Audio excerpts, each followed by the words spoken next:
Kami sampai Tuhan ke sesi yang terakhir, dan kami mau bersuka cita untuk menyembah Engkau yang ada di tengah-tengah kami. Sungguh kami boleh mengungkapkan rasa sukacita kami karena kebaikan-kebaikan dan pertolongan-Mu. Kami sudah belajar bahwa melayani adalah suatu hak istimewa yang Kau berikan. Melayani bukan karena kekuatan kami, kehebatan kami, background kami, latar belakang kami, tetapi itu sebuah hak istimewa. Pada akhir ini Tuhan, pada sesi terakhir ini kami berdoa supaya Roh Kudus terus bekerja, meneguhkan, menguatkan, dan membuat konsep pikiran kami tentang pelayanan benar-benar sesuai dengan apa yang Kau inginkan, ya Tuhan. Bahkan kami juga berdoa supaya lawatan Tuhan terjadi bagi setiap orang yang membutuhkan mujizat, yang membutuhkan jawaban Tuhan atas doa, yang membutuhkan kemenangan dalam setiap pergumulan mereka, yang membutuhkan Tuhan buka jalan buat jalan-jalan yang tertutup, yang membutuhkan pertolongan Tuhan dalam keadaan tertekan dan dalam keadaan sulit. Tapi Tuhan, kami bersyukur bahwa Kau Allah yang tidak pernah gagal, dan Kau tahu bagaimana memberkati umat Tuhan, bahwa mereka yang melayani Tuhan, great things happen. Seperti ayat yang sudah kami baca pada sesi yang berikut. Sekarang ya Tuhan, urapi hamba-Mu ini dengan urapan Tuhan, untuk melalui kekuatan-Mu ya Tuhan dapat menyampaikan firman-Mu, dan itu karena anugerah-Mu ya Tuhan. Berbicara kepada kami semua dalam nama Yesus Kristus. Yang siap mendengarkan firman Tuhan katakan amin. Silahkan Bapak Ibu duduk kembali. Puji Tuhan. Saya pertama-tama mau mengucapkan sekali lagi terima kasih kepada Pastor Lee Kurniawan beserta dengan seluruh pengurus dan seluruh hamba-hamba Tuhan, anak-anak Tuhan, jemaat Tuhan yang ada di ICC ini, yang telah memberikan kepercayaan kepada saya untuk menyampaikan, membagikan berkat Tuhan di dalam retreat yang sangat indah, sangat luar biasa. Kami sangat diberkati dengan keramahan, dengan sikap welcome yang diberikan kepada kami semua, sehingga kita rasanya betah di sini. Tapi waktu juga yang memungkinkan kami harus kembali. Puji Tuhan, kita ibadahnya jamnya sama tadi jam 10, jadi saya harus juga kontrol sebentar di sana. Terima kasih banyak buat makanan yang sehat. Salad. Ya, salad. Ya, itu luar biasa. Saya ditanya suka salad. Saya bilang kalau ada saya makan, kalau nggak ada saya nggak cari. Iya, karena saya orang daerah Kupang itu pemakan daging. Jadi kalau ke NTT jangan lupa ada makanan yang terkenal di dunia dan terenak di dunia. Mungkin di surga yang tersedia itu saja. Just kidding. Itu namanya sei. Bukan sei ya, sei lain kan. Katanya kalau sei bahasa Chinese-nya. Iya. Jadi istri dan suami di sana itu sei. Nah, jadi orang bilang saya mau cari sei, hati-hati ngomong. Kalau dengan orang Chinese ya, saya, kamu udah punya istri atau mesti cari di sana? Saya nggak tahu, tapi sei itu yang pertama sei sapi, itu yang paling saya suka. Tapi sekarang dibikin sei macam-macam, sampai ada sei babi, ada sei sapi, bahkan sampai ikan pun dibikin sei ikan. Dan waktu saya di Philadelphia, Pak Konjen dia bilang, kenapa nggak ada daging sei di sini? Dia sangat suka sekali. Saya bilang susah di sini, sebab sei itu yang bikin enak dan harum itu karena daun yang disebut daun kesambi. Jadi dibungkus lalu dibakar dan sebagainya, dan dulu hanya dihuni atau dikuasai oleh suku yang namanya suku Rote, sukunya itu Michael. Nah, itu dia suku ya. Dan memang suku itu sangat eksklusif dan sangat pintar. Kata mereka, saudara-saudara, itu suku yang orang Israel, yang suku Israel yang terbohong di sana, yang terlihat salah satunya dari Rote ya. Jadi suku itu bisa bikin apa namanya sasando, permainan alat musik, itu ada dari situ. Dan masih banyak hal lagi Bahkan yang menemukan, yang jago bom atom segala macam di Indonesia itu orang asalnya dari Rote, yang ngerti semua. Makanya namanya Profesor Yohanes. Jadi kalau orang pergi juga ke universitas yang di Jogja, ada di situ orang-orang yang mulai merintis pendidikan. Jadi orangnya sangat pintar. Sehingga orang Rote itu katanya sangat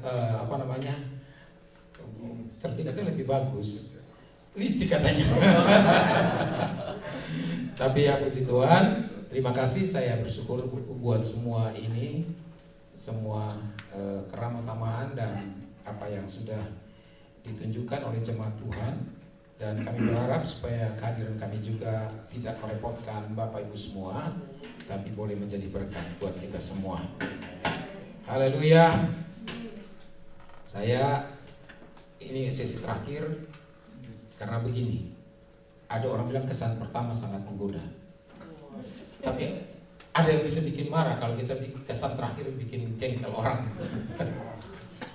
Jadi pada waktu belajar misi sebagai misionaris, orang bilang begini, saya juga heran kalau pelayanan ya di mana di daerah-daerah itu, kalau kita mau berpisah setelah beberapa waktu bersama-sama, orang semua bilang jangan, dan ada yang nangis gitu. Kadang-kadang di daerah-daerah itu bisa satu kampung loh antar kita di airport, betul, bener.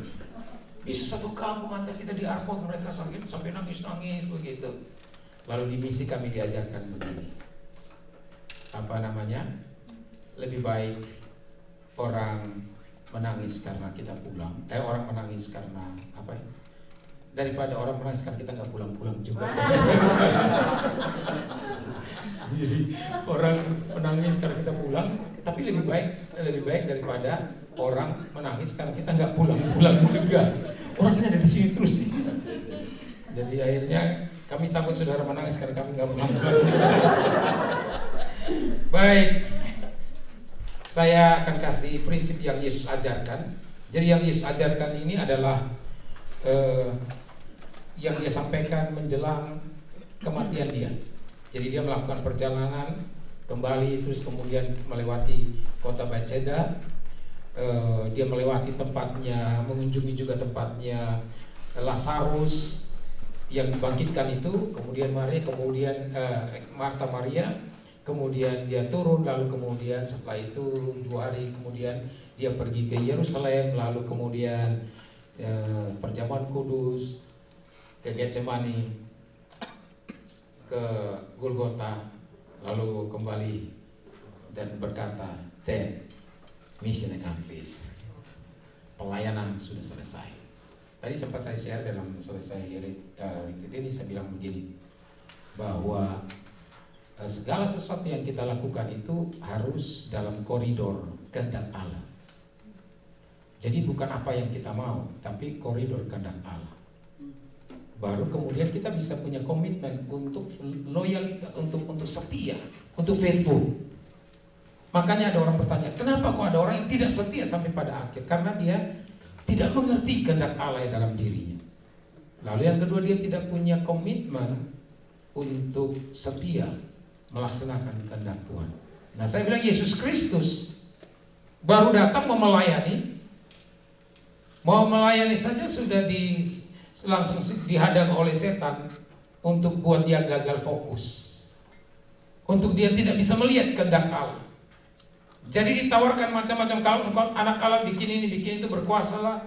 Artinya buat apa susah-susah kamu mau jadi hebat? Gak usah susah-susah, ambil shortcut saja. Nah, kadang-kadang kita terjebak dengan shortcut. Waktu Tuhan bilang enggak, saya mau bawa engkau kepada sebuah proses, kita nggak mau, kita mau semuanya serba instan, cepat selesai. Tetapi Yesus dia tahu, dia mengerti bahwa ada kehendak Allah yang dia harus lakukan, dan dia lakukan itu. Dia lakukan sungguh-sungguh, kemudian dia mengambil komitmen untuk menyelesaikannya, sehingga akhirnya di atas kayu salib dikatakan, "It is finished, it is accomplished."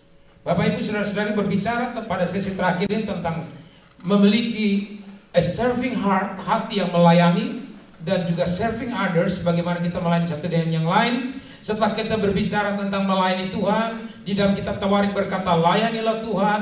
Dalam ayat-ayat yang kemarin, yang tadi sesi keempat kita sudah belajar tentang layanilah Tuhan. Juga ada sebuah ayat yang berkata, yang kita nyanyikan, sering nyanyikan, jangan lelah bekerja di ladang Tuhan. Tetapi di situ katakan, jangan lelah, tetapi tetaplah melayani Tuhan.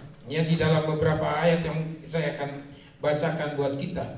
Nah, tentang melayani sesamanya, dasar firman Tuhan kita belajar di sini beberapa ayat. Filipi 2 ayat yang ketiga. Filipi 2 ayat yang ketiga, dengan tidak mencari kepentingan sendiri atau puji-pujian yang sia-sia. Sebaliknya hendaklah dengan rendah hati yang seorang menganggap yang lain lebih utama daripada dirinya sendiri. Bisa nggak kita lakukan ini? Biasanya ketika kita terperangkap dengan ego kita, maka sulit sekali kita untuk bisa menempatkan diri dan memiliki hati seorang hamba untuk melayani satu dengan yang lain. Kita selalu bertanya, kita selalu risau atau kita selalu khawatir dengan posisi kita, dan kita selalu bertanya, siapa lu? Kenapa saya harus melayani? Tetapi sebagai anak Tuhan, di sini ada beberapa kunci bagaimana kita bisa melayani. Dikatakan kalau orang itu bisa tidak mencari kepentingan sendiri atau pujian sia-sia, dia bisa berhasil dalam pelayanan. Tidak mencari apa? Kepentingan sendiri dan pujian yang sia-sia. Melayani itu tidak untuk cari kepentingan sendiri. Saudara, ada banyak orang melayani mencari kepentingan diri sendiri. Nah, saya mau bilang, ada kalau gereja-gereja jadi besar, itu hanya karena mengambil domba orang lain masuk dalam gereja itu. Itu mencari kepentingan sendiri. Jadi pertumbuhannya tidak terjadi karena pertobatan, karena penjangkauan, tapi pertumbuhannya terjadi karena transferring, mentransfer orang.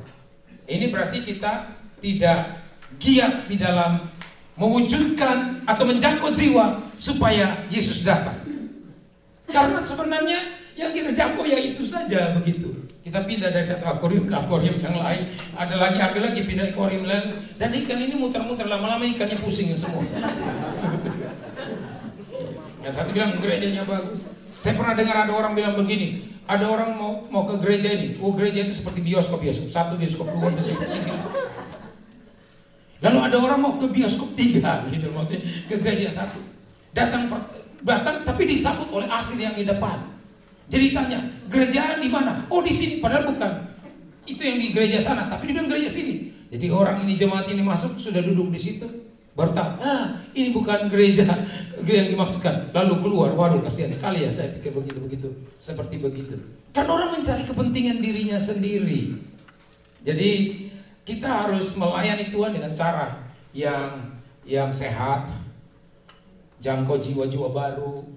Kalau kita hanya demi visi, misi, organisasi, target 100 gereja misalnya, kita baru merintis 1-2 gereja, target 100 gereja, maka demi target itu kita lantas bikin dengan segala macam cara seperti saya katakan tadi, ya Tuhan berikanlah kami berkat, kalau yang halal tak ada, yang haram pun jadilah. Jadi akhirnya kita tarik orang-orang di situ, kemudian mereka mulai melayani di situ. Saudara, kalau orang itu sudah melayani, sudah cinta Yesus Kristus, ngapain kita pindah juga? Apakah Yesus yang sana lain? Yesus versi A, Yesus versi B, Yesus Filipina, Yesus Meksiko. Karena di Filipina banyak nama Yesus juga, saudara-saudara. Iya, di sana Filipina, di Meksiko juga. Tapi mereka bilang Yesus ya. Karena J-nya nggak disebutkan ya. Iya. Jadi kalau J tidak disebutkan. Makanya orang punya nama kalau J, orang ke Jakarta mereka pasti bilang Jakarta. Kalau namanya Jatin, Hastin. Benda. Oke, kembali Bapak Ibu Saudara-saudara, itu karena mencari kepentingan diri sendiri. Ada orang juga melayani karena ingin mencari kepentingan diri sendiri. Bagaimana caranya dia populer? Bagaimana caranya dia terkenal? Jadi akhirnya saya bingung, ada orang sudah terkenal tapi coba buat sensasi-sensasi, bikin sesuatu yang sensasi supaya dia lebih terkenal lagi. Dan akhirnya dia lupa bahwa sensasi yang dia lakukan itu konyol, sehingga akhirnya menimbulkan kericuan, kekacauan, pertentangan di media sosial. Mencari kepentingan diri sendiri. Bagi saya, kita mau melayani Tuhan, kamu mau melayani silakan. Kamu mau buat itu silakan, kalau itu adalah untuk kepentingan kerajaan sorga. Jangan mencari kepentingan diri sendiri, tetapi baik dan juga jangan atau pujian yang sia-sia. Bapak Ibu, kita mau melayani, amin, amin. Tapi tidak untuk kepentingan diri sendiri, ya. Bukan untuk hati kita jadi senang saja, tapi untuk kepentingan kerajaan sorga dan tidak mencari pujian sia-sia. Jadi kalau saudara datang, Pak, saya mau melayani. Mau melayani di mana? Saya mau melayani di bagian depan itu. Pendetanya bilang, memang melayani itu Tuhan lihat hati. Tapi kalau waktu kamu misalnya artinya ada pujian, penyembahan, nyanyi gitu, nggak bisa, saudara-saudaraku, suaranya fals. Orang lain yang sakit hati semua. Amin.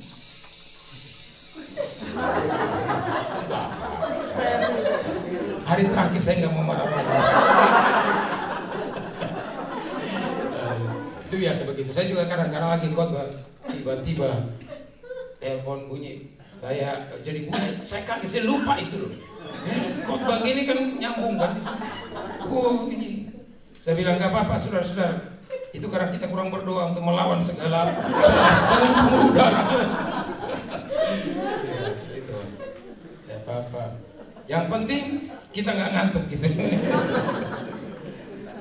Tapi Bapak Ibu saudara-saudari, kita mau komitmen sama-sama ya, bahwa ketika kita melayani dan pelayanan kita itu bisa efektif kalau kita tidak mencari kepentingan diri sendiri, itu satu.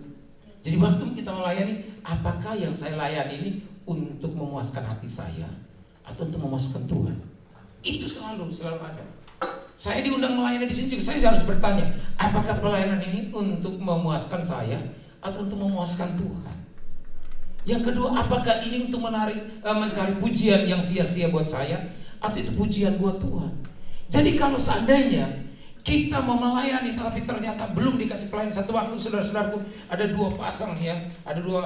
satu pasang ini, ada laki-laki perempuan datang di gereja, kemudian mereka mau main musik. Saya dengar, mereka jago sekali main musik, jago, bagus, puji Tuhan. Tapi saya belum kenal mereka. Dan baru datang saudara-saudaraku, lalu kemudian mau minta untuk main musik. Kami kan ada aturan juga tuh. Saya nyapa, habis kebaktian saya nyapa. Saya bilang, wah welcome, kami senang sekali kamu mau melayani Tuhan. Tapi kita perlu berkenalan lagi. Kemudian kita bergereja dulu deh. Kalau mau ikut latihan boleh. Tapi kalau mau terlibat di dalam pelayanan, mesti ada trainingnya, ada latihan, ada pemuritannya. Nggak mau saudara-saudara, minggu depan sudah nggak datang, sudah sayonara. Ya nggak apa-apa Bapak Ibu saudara-saudara. Karena saya tahu mengurus orang-orang yang tidak dimuridkan itu susah. Dan itu bisa menularkan spirit yang nggak bagus, spirit pemberontakan. Saudara tahu siapa Lucifer? Oh Lucifer kalau belum jatuh dalam dosa, mungkin anak kita kasih nama Lucifer. Karena Lucifer itu artinya bagus, betul kan? Cahaya, gemilang, luar biasa. Tapi gara-gara dia berdosa, ini kita siapa mau kasih nama anak kita Lucifer? Nggak ada yang mau. Tapi artinya bagus, bintang cahaya, bintang timur, gilang, gemilang kan bagus. Tapi nama itu akhirnya jadi rusak karena prestasi. Jadi prestasi. Makanya saudara-saudaraku, kalau ada orang jahat sekali di sini, saudara-saudaraku, di Toronto ini, karena namanya itu sudah semacam brand image dari kelakuan, kita juga akhirnya nggak mau kasih nama anak-anak kita itu. Kecuali kalau kita ingin anak kita jadi tinju supaya jadi bagus, maka kita namakan dia Muhammad Ali, ya. Karena kita ingin dia seperti itu kan. Nah di Indonesia, anak-anak muda, saya sudah bilang saya suka bola, atau jadi maafkan saya. Itu anak-anak mereka disebutkan, ada satu namanya Lionel Messi, pemain bola yang muda-muda itu. Pokoknya nama-nama top itu semua ada Ronaldo. Jadi bahan guncingan orang bilang, wah Indonesia sekarang punya pemain luar biasa, ada Lionel Messi. Tapi kemarin di tes Lionel Messi-nya tidak diterima. Jadi orang bilang Lionel Messi dicoret, tidak masuk dalam timnas. Padahal maksudnya seperti begitu. Tapi kalau karena kenapa aku mau namakan orang seperti ini? Karena punya prestasi yang bagus, kita mau. Kita namakan. Tapi saudaraku, tahu nggak? Si Lucifer, Bapak Ibu Saudara-saudari, karena kecongkakan, kesombongannya mau menjadi sama seperti Allah. Padahal dia adalah, belum tahu ya, ada yang sudah tahu dan banyak yang sudah tahu, pasti dia adalah pemimpin praise and worship di surga. Dia pemimpin praise and worship. Malaikat yang dipanggil ada 3 malaikat top. Lucifer, Michael, yang satu Gibrail atau Jibril. Tujuan dari Lucifer adalah apa? Dia tugasnya persiapkan memuji Tuhan. Yang Michael itu apa? Perang. Jibril apa, saudara? Bawa pesan yang bagus. Jadi Bapak Ibu Saudara-saudari, waktu malaikat, kenapa gembala-gembala di padang gurun itu waktu malaikat datang itu mereka ketakutan? Karena malaikat datang itu bisa 2, kasih kamu berkat atau kalau enggak bisa bencana. Kira-kira kabar apa yang dia bawa? Nah, kalau pembawa kabar itu biasanya tugasnya adalah komandan Jibril ini. Nah, Bapak Ibu Saudara, Lucifer hebat, luar biasa. Tetapi karena kecongkakannya ingin menonjol, ingin sama seperti Tuhan dan tidak submit, tidak mau menaklukkan diri, akhirnya saudara-saudara dia dibuang dari surga. Makanya kita mau belajar untuk tidak mencari puji-pujian yang sia-sia. Amin. Tidak mencari puji-pujian yang sia-sia. Jadi kalau ada orang memuji saudara, juga begini, wah kamu nyanyinya bagus. Begini, ada orang yang dipuji bisa nggak ada masalah buat dia. Tapi ada banyak orang yang jadi sombong gara-gara tidak dipuji. Kesombongan yang tersembunyi keluar. Dalam hati dia nggak tahu kalau saya begini, saya begini. Waktu orang ditekan, justru banyak orang yang jadi sombong. Saya mau buktikan, nah kadang-kadang dia bilang saya mau buktikan. Saya bisa, saya lebih bagus dari dia. Ketika dia ditekan, ada orang yang dipuji, dia bisa oke-oke saja. Jadi kalau saudara dipuji, suaramu bagus, udah bilang aja semua anugerah Tuhan, terima kasih, titik, selesai sampai di situ. Jangan bilang begini, oh suaramu bagus, masa? Ini artinya minta dipuji 2 kali. Benar loh suaramu bagus. Yang benar minta dipuji 3 kali. Jadi kalau orang puji, permainanmu bagus, pelayananmu bagus, nyanyimu bagus, bilang segala kemuliaan bagi nama Tuhan, itu anugerah Tuhan, terima kasih. Selesai, dia bisa berhenti. Jadi kalau kita bilang masa, dia bilang ya benar loh. Waktu kamu nyanyi itu rambut semua berguguran. Haleluya. Jadi saya begitu ya, orang puji, oke, kembali puji nama Tuhan, terima kasih, sudah selesai. Hal yang biasa. Karena memang di dalam Alkitab juga diajarkan supaya kita bisa belajar untuk berterima kasih kepada orang lain. Dengan cara juga kita bisa memuji orang lain sebagai ungkapan terima kasih. Jadi juga jangan terlalu alergi untuk memuji orang lain, saudara-saudara. Tapi kita juga jangan kipas-kipas, jangan provokasi. Tugas kita punya rencana puji-pujian, tapi rencana untuk jatuhkan dia. Makanya cari teman itu harus hati-hati. Karena banyak di antara kita itu teman-teman yang sebenarnya musuh. Karena seorang teman memukul dengan kasih, tapi seorang musuh mencium dengan, betul kan? Amsal bilang begitu, mencium tapi membunuh kita dari belakang, menghancurkan kita. Jadi ya kita harus juga hati-hati. Kemudian saudara-saudaraku, Galatia 5:13-15, saudara-saudara, memang kamu telah dipanggil untuk merdeka, gitu loh. Ya dong. Iya. Amin. Kamu telah dipanggil untuk, ini masih 18 Agustus sudah tuh. Iya, untuk merdeka. Kita dipanggil untuk merdeka. Tetapi janganlah kamu menggunakan kemerdekaan itu sebagai kesempatan untuk kehidupan dalam dosa. Melainkan layanilah seorang akan yang lain oleh kasih. Nah ini banyak yang orang Kristen tidak mengerti. Setelah diselamatkan, dia pikir tugas dia hanya untuk memanasi bangku gereja. Hanya duduk diam, aku sudah merdeka, memanasi bangku gereja, tapi tidak mau melayani. Dan menggunakan kesempatan kemerdekaan itu tidak berbuat apa-apa atau melakukan dosa. Siapa yang sudah merdeka? Kita semua sudah merdeka, kan nggak ada lagi yang dijajah. Amin. Ya, kita sudah nggak dijajah oleh Jepang, tapi oleh Belanda, tapi kadang-kadang kita masih dijajah oleh uang. Uang jadi tuan kita. Ya, kesuksesan jadi tuan